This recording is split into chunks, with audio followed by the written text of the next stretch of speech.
Okay. And in communities like ours, is the development community embracing these concepts, like the Home Builders Association and so forth? The Home Builders Association is just going gaga over this.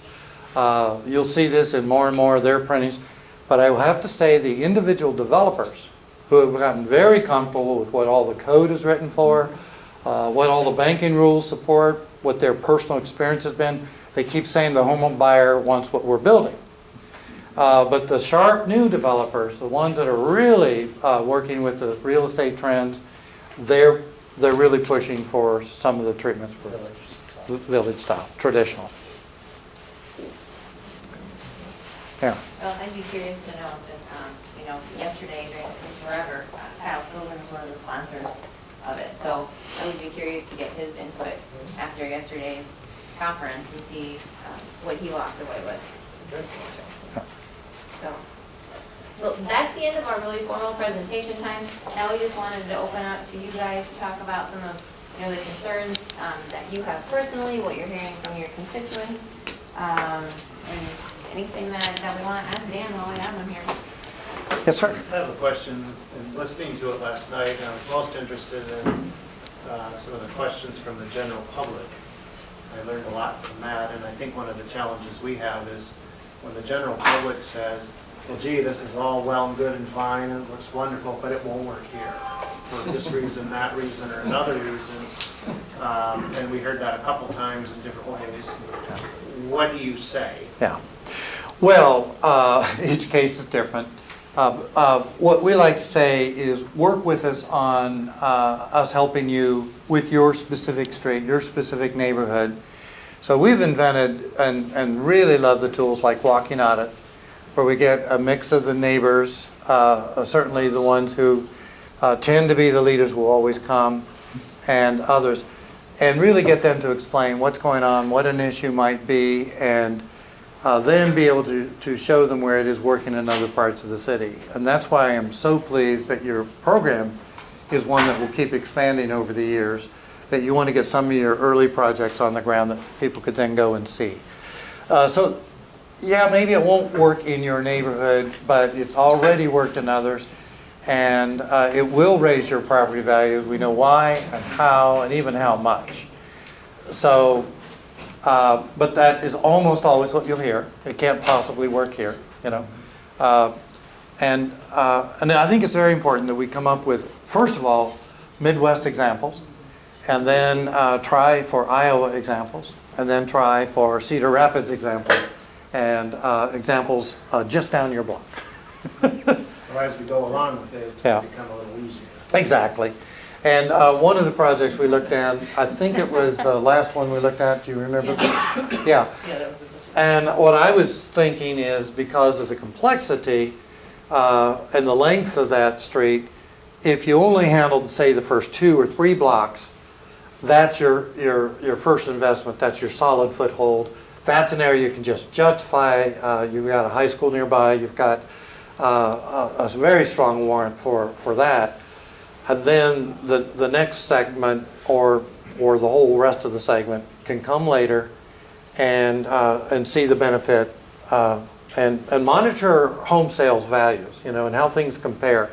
The more data we can collect, the more proof we get, the easier it's going to be to able to say, look, it's against your self-interest to not have a sidewalk with all the knowledge we now have.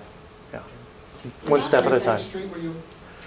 Chandler. So some of the other things that we've done on Chandler, working with the engineering and staff, is that some of the strong things that came out of the residents were what the trees meant to them. They were concerned about the number of trees coming down.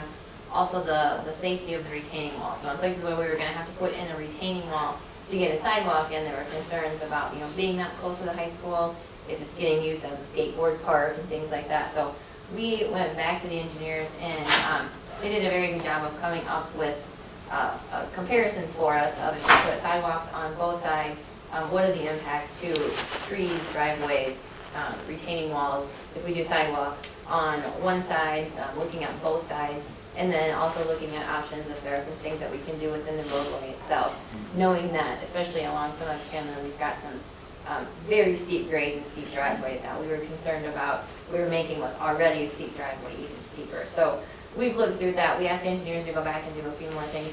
We're definitely looking at, we're gonna have to make some concessions on that Chandler project. It's just not feasible to implement the policy, kind of put, it's a standard policy of doing sidewalks on both sides. So we're definitely looking at some concessions on there, and we'll probably have shortly after the holidays, have an official recommendation on that, or a staff recommendation that we'll take back out to the residents for input on. I have a question. On a couple of streets, Jen, we had talked about Seminole Valley, and one of them that he had there was exactly what we're talking about for Seminole Valley, where Yeah. pedestrian walkway and bicycle walkway is We talked about on that stretch. That looks exactly like what we're talking about doing there. The other one was a couple slides ago where we have not typically had the sidewalk next to the street. Yeah. Okay. But you had it next to the street, but you had the bicycle lane that was there between that There you go. and the cars. Uh-huh. And so I'm looking at the 42nd Street project that we've got here in front of us. And one of the challenges we had with that was that there wasn't a lot of right-of-way there to work with, and some of the residents didn't want to have that right-of-way taken. But yet we've got a 7-foot space between the sidewalk and the bicycle lane in that example. But there's tons of right-of-way. One of the things, Well, yeah, but one of the important things you're giving up, when you have to put that sidewalk next to the street is the ability to have somewhere to put your street trees. So, and, Right, you know, right. and another issue we deal with around here is, high speeds. And we have people complaining all the time about people driving too fast down. these number one streets. complaint that I get from people, People are driving residents. too fast. Yeah. And, you know, at the Trees Forever Symposium, I think you probably touched on that a little more strongly than you did today. Maybe you want to touch on that a little bit. Yeah. Is just the value of those trees and that vertical canopy and what that provides. Oh, well, exactly. What we know from real estate sales is if you have one street that doesn't have trees and doesn't have sidewalks, and another one, same exact homes, same blueprint, same built year even, same neighborhood, that in general, you can raise the value of the property about $15,000 to $40,000 per property. And that's the value of today's market, to get onto a street with the shade and with the sidewalks. The market has moved there, and it's also expressed sometimes in percentages, so your very high-end homes may see an increase in their value as much as 15%. Yeah. Don't streets with large trees tend to slow traffic? Yes, yes. I have one image, and I'm about out of battery power, so I won't try to pull it up. But there's a street I've often gone back to monitor and get the same results every time. It's the same street, the same width, 20 feet.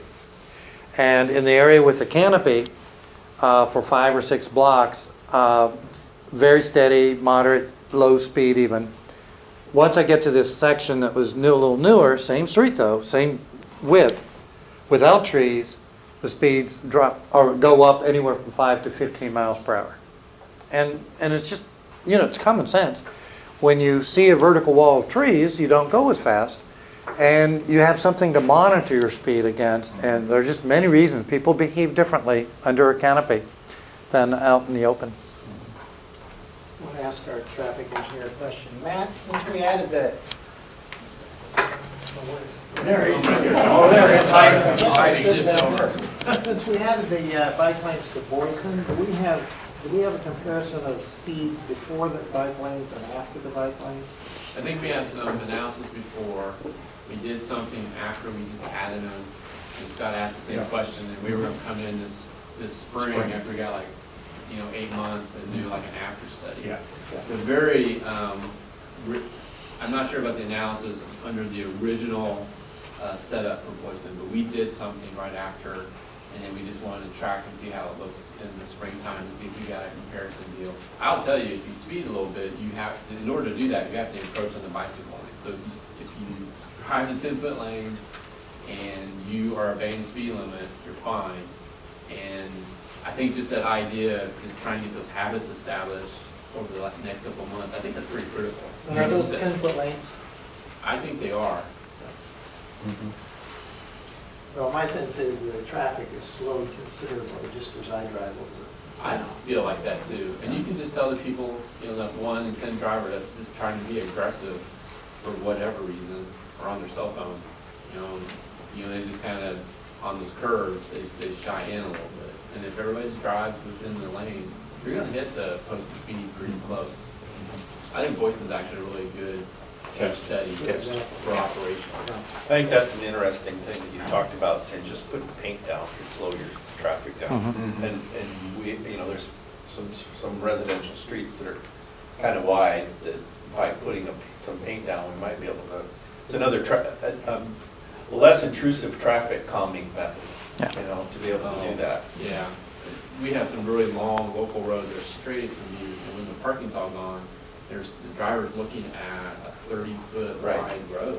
I think a Winnick Road, for example, is one of those Yeah, too. Winnick and Ashford Drive, we've been dealing with the past week, and so we're trying to figure out some low-cost measures for speed management.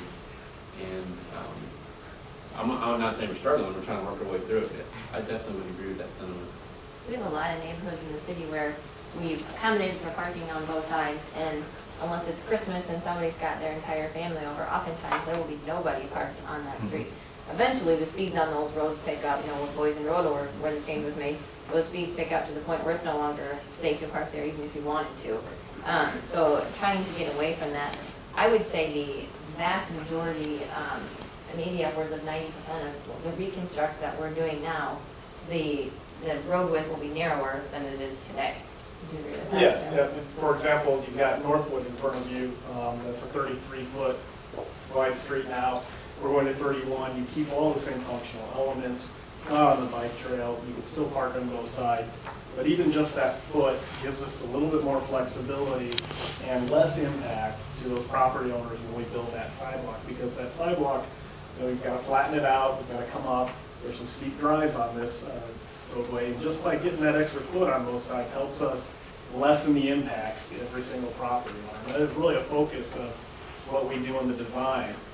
How can we achieve connectivity, accessibility, and yet balance it against lessening the impacts to those individual property owners who live on those streets all around here? Is there a lot of retaining walls on Northwood? Potentially, yes. We haven't done the final It's design on pretty the steep. south. It's pretty steep. That's It's what, still a concept level, so we talked about the flexibility of these is looking at the benefit versus the cost. If we get into situations where we have to build a lot of retaining walls, we need to evaluate that. How much retaining wall we're building, how high is it adding, how much maintenance is it adding? So we just had the concept plan meeting, was it a week or two ago on that. And I mean, one of the good examples of painting is what's happened on the Second Avenue Bridge. How paint Yeah. that's solid Change. like that Oh, yeah. is, really changes the point versus just a stripe. But I think that was a good experiment, you know, in some of the Second and Third Avenue, where we want to narrow down at the intersections. That paint that's painted solid, I watch people, they don't drive into it. They used to drive over to the right and they avoid, they go around the paint. Especially at night, it really shows. It really shows up at night. So I think, you know, the concept of some of these, as we're converting Second and Third Avenue and some of these others, rather than put curbs out or spending money on brickwork, you know, I think we start these things out with that type of solid painting. And I think it's going to have a great impact. And like I say, it's just fun to watch people as they avoid that paint. I got two things. One is, Dan, are there a lot of communities that have policies like ours regarding assessment of sidewalk costs? Yes, there are, and this is something we've been talking throughout the staff, different ways that communities are trying to keep the cost affordable. I used to live in a town where I paid an SID, a sidewalk improvement district, but it was $7.50 a quarter. This was a few years ago. And that's a very fair way to do it, is to assess the entire neighborhood, not just the property or the block, but capture all the people are going to benefit and put it and distribute it in a sidewalk improvement district. Another route that some communities have gone, I need to do more research on it, is the property gets assessed, but it does not get paid until the next purchaser of the property. So, and there's a term for that. deferred purchase of some sort. It's like an ag deferral almost. Yeah. benefits that next property. Yeah. But meanwhile, the current owner gets the benefit of the sidewalk. Obviously, they could live there another 30 years and get the benefit without ever paying a dime. Another one, and I really recommend this to communities, is to put out a RFP for services to build sidewalks and possibly add in the ADA ramps and so on. And make it for like 5 years, so it's an assurance, it's a guarantee, and know that you're going to put in a minimum amount per year so that then they can hire and train the right labor, and it's always local, and then get good deals from their suppliers and renting the equipment they need, so that you can get good bids and get the prices of building sidewalks down to a very reasonable level. And another is to always make sure you try to get in a minimum number of projects into whatever the construction would be. Maybe it's a minimum of 2 blocks or something, so that you can now get that very low assured price, as opposed to having to go out on very high costs and things like that. Yeah. One thing, one of the things that people, I hear this every once in a while, we're fixing sidewalks in some of the older neighborhoods. And they say the reason their sidewalk is broken is because of the city trees. And so they don't think they should have to pay for the sidewalk because the city planted the tree. Okay. So have you seen that happen? Yes, and I think there are 2 ways that is handled. One is that the city says, look, we understand the value of the trees and so on, and that both accrues to you as a property owner, but it does accrue to the city because it's fulfilling, many of our requests too. We will pay part of that cost and make it a cost share. But, I wish we didn't charge for sidewalks. I mean, it's like you get water, you get sewage, you get streets, and you get trees. I don't know where we started to get into where we were assessing individuals for their sidewalks, but that's it's the practice throughout the nation. Yeah. I would hope someday, though, that we can say the sidewalks are so important that we're going to address them as a community asset, a community need, and this is just a bonus of living in our city, something like that. Ralph, you had 2 questions. Yeah, the other one is, do you see often where you've designed a street that has a shared bike lane with the traffic, with the cars, and then you've got a sidewalk, a very nice sidewalk. Do you see the bicyclists using the sidewalk instead of the just to stay off of the interference with the vehicle traffic? What we know is that people are very confident, very competent in traffic, would prefer to ride in the street because they're away from driveways and all the other issues.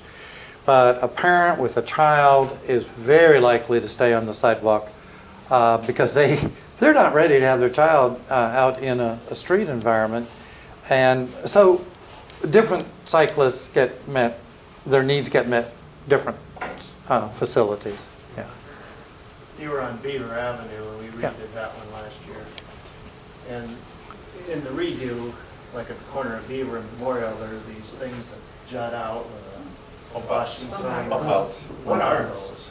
Oh, curb extensions? Yeah. I've heard people tell me Yeah. that it's hard to make the turn with a bigger vehicle, and why do we do that, and they're ugly, and Or when there's snow piled on them, they yeah, can't and see stuff us. like that. See if we have any here. No, not any on these. Okay. A It's curb, like a primer on that. yeah, curb extensions are becoming very popular and very important. In fact, I just love to tell the story. I had an image of a curb extension that we did in Hawaii. You could see where the old curb line had been, where the new one was, the motors. Somebody walking by in the hall, another city staff member walked by while I was training the engineers, and she said, "I hate that thing." And I said, "Oh, why do you hate it?" I was hoping for the right answer. She gave it to me. She says, "I have to slow down to 15 miles an hour to turn that corner." And I said, "Well, how fast did you go before?" She said, "I could do 30. I said, "That's why it's there." And it's just true. Motorists, if you give them too much space, they're going to take out the life of a pedestrian someday. And this happened to be a very important route to school. the whole staff just broke out in laughter because now they knew why they were building curb extensions, yeah. So that's the But then there was primary the reason. pedestrian, right? Oh, it's certainly for the pedestrian, but so many benefits. In fact, I think I've got a paper on the 22 benefits of curb extensions. It's better for fire service. Even though they've got bigger equipment, they need to make sure no one parks too close to the curb or they can't get on that street. And same with preserving sight lines. It opens up the sight lines. The whole street, the whole intersection becomes safer. And the list just goes on and on. So, but the primary reason is to get back to being supportive of pedestrians crossing the street, not being exposed as long, and Makes people slow up. it does. But it's So when also it's a a shorter shorter distance distance, to cross. yeah. If I don't have to So- cross the parking lane and then the travel lane or turn lane, I'm only in the street this long. Is Yeah. really Well, I where get you to stay feel it kind the of most. protected. I'm Yeah. about 6 inches behind the curb and I get to stay protected out Yeah. further. And now I might only be crossing 2 lanes of travel instead of effectively 4. Yeah. By the time you get parking, travel lane, parking lane. Yeah. Dan, you haven't talked about roundabouts much. Oh, it's my favorite topic. Obviously, the big convention that we follow in our country is signals. And signals have a very valuable role to play in our communities, but they are not the safest way to design an intersection, nor do they move as much traffic as a roundabout. So when we put in a good roundabout in a great location, we're almost assured we're going to move 30% more traffic. And we're going to do it without delaying any motorist until maybe peak hour, and even then it's less delay than ordinary. They're much safer for pedestrians. On some streets, we put the roundabouts in, we take what was a 75-foot crossing down to 14 feet. Then an island, and then another 14 feet. Less delay for the pedestrians, less delay all the time for the motorists, and they come in at almost an equal price to a reconstructed intersection for signals. And there is a town in the Midwest that is phasing out the last of their traffic signals. It's a town of about, I think, 150,000, so they're a similar size. Imagine Cedar Rapids with no traffic signals someday. And here's the other benefit. It really is great for creating placemakers. By the way, it's Carmel, Indiana. Carmel, yeah. Suburb of Indianapolis, isn't it? Yeah, and the mayor there is just a total advocate for them, and that's his quest during his tenure to take out the last traffic signal in town. Do you find in the roundabouts, though, as people get used to them, that they eventually mastered them well? I was in DC, Washington DC this summer, and we were going to leave, and I was driving, and I got confused, and I ended up going around the roundabout 3 times, and the family was yelling at me to go this way. And I could be wrong, but I don't believe DC has any roundabouts. They have rotaries. And rotaries are a totally different animal. They're big, they are higher speed, they're confusing. People run out of gas in the middle of them. Yeah. We're lucky you made it back to Cedar Rapids. You said, "Come out there." Just let the kids. Yeah, but the other big benefit, and this is why the mayor of Carmel totally believes in them, is they'll reduce your personal injury crashes about 90%. My recommendation is you get some single lane roundabouts on the ground in some really good locations and keep growing them appropriately, and then someday get out to your big kahunas, the big roads, and do a 2-lane roundabout. The 2 lanes offer you even more benefit than singles, and they can greatly bring down not just the cost of the intersection, but the entire corridor. So if you've got a corridor that is approaching capacity and you've now got to add 2 more lanes, the right-of-way purchases, the amount of asphalt, the drainage you have to deal with, and if all you needed was 1 or 2 roundabouts, you can't come anywhere near the same price. You know, you might be talking about a $6 or an $8 million price versus a $180 million price. So they have so many values and benefits that I always encourage communities to get a couple of single-lane roundabouts on the ground, test their validity and their value, but do them where you already have a problem, where you're clearly going to show the public that you're solving the We've problem. also talked a little bit in the last few days about getting more data and feedback from the DOT and even some other communities in Iowa. So I know there was huge controversy on the ones that went on Highway 30 through Mount Vernon. I sat there one day while I watched people going around them the wrong way. It was, you know, it looked a little dangerous for a while. You know, my kids are in a lot of sporting events. I go to Cornell a lot for those, and I would say now, very rarely do I go through that roundabout where I see anybody having difficulty getting through it. So we're gonna reach out to the DOT. The city of Johnston has been putting in a lot of roundabouts. Reach out to them about, you know, some of their education outreach and the feedback that they're getting.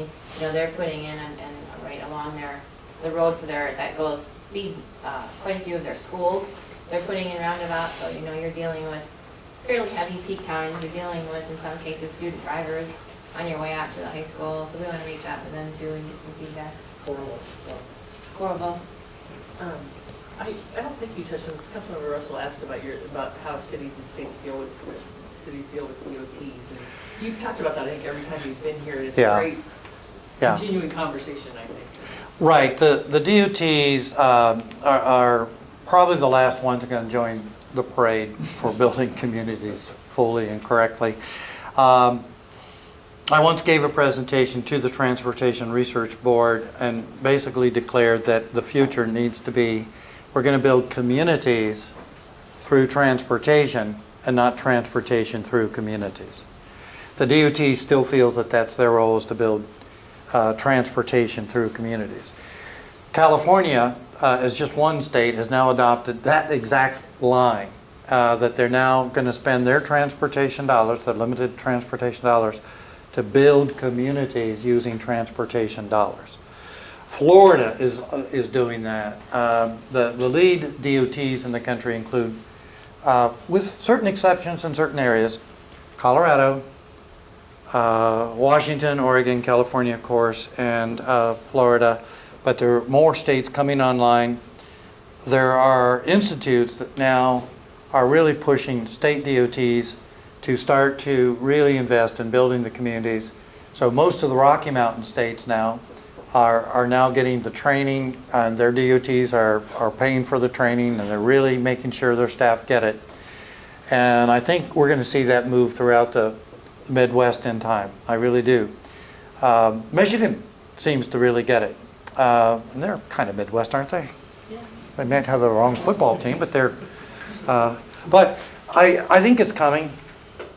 We just recently took the top 3 administrators of the Hawaii DOT to the Pacific Northwest to meet with their peers.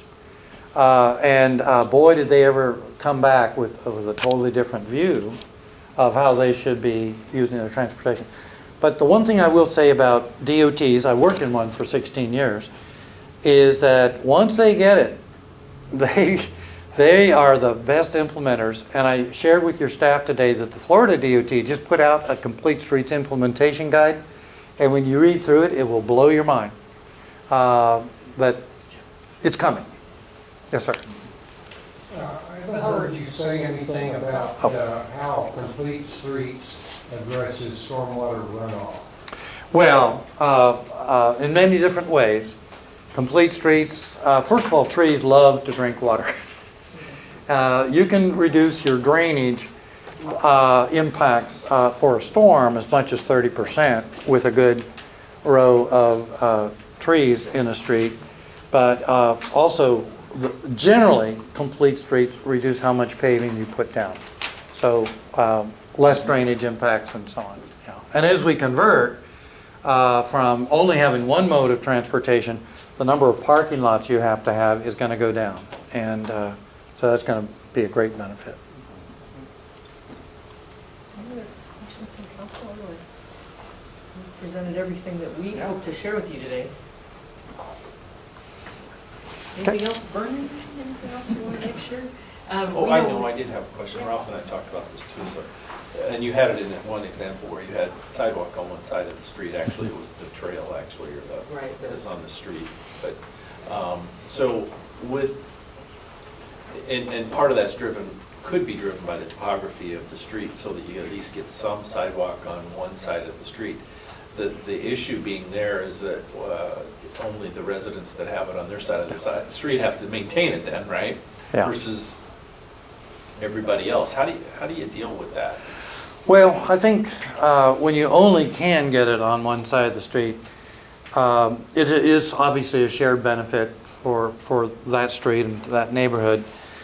I think we're going to have to think less of the me in our country and start thinking of the we. You know, it's our neighborhood, it's our neighborhood's children, it's our neighborhood's elders. And if we can only get it on one side, if we see a person who's not able to get out and shovel their own driveway, let's help them out or something, you know. But I do think that we're going to have to, over time, shift our attitude about how we celebrate our neighborhood and our neighbors and things like that. There's not an easy answer. No, I didn't expect an easy answer to that. Yeah. Yeah, did you get to see Grande Avenue? Grande was the first one, yes. Yeah. There's about, what is it, Jen, or Nate, is it about 78% of the people on that street signed a petition? 96. 96%? That's huge. That's an active campaign. Yeah. In cases like that, they also indicated that they're trying to get some historic preservation designation for their street, for Grande Avenue. Is there such a thing for a street or for a neighborhood? And if so, how might you have to modify your policy or your design of streets through that? Right. I would say that it's probably, a very unique, distinct neighborhood could be categorized, but I think there's still the responsibility for a neighborhood, if they are the principal way to get to the park, that they have to provide some safe assurance that it's going to be built. The city's willing to work with the neighbors and come up with some workable solution. The last thing you want is for the neighbors to end up in a lawsuit because they eliminated the possibility of a safe journey to the park, and now the individual property owner or the neighbor gets sued rather than the city, because the city is showing very good faith in wanting to get safe access to the park. So. Well, the older gentleman last night, he lives on that street. Oh, okay. That's the rest of the And story. their attitude is, because that's Yeah. my district, is there hasn't been a sidewalk there for 90 years. Nobody will walk on it, and we don't need one. And we have one on the other side of the street. Well- All the people over there don't want it either, of course. Right. We're going to get through this, but the Grand Avenues are kind of our showcase examples of, we have a duty to provide that safe journey, make sure that the park gets good usage and so on. And I would hope that it doesn't have to become a showcase of how we fail, but a showcase of how we get people to realize what responsibilities and opportunities they have and work toward that. But that's not going to be an easy one. Yeah, thank you for pointing that out. Anything else? Excellent. We're done. I want to thank Dan for Thank you. his presentation. Good.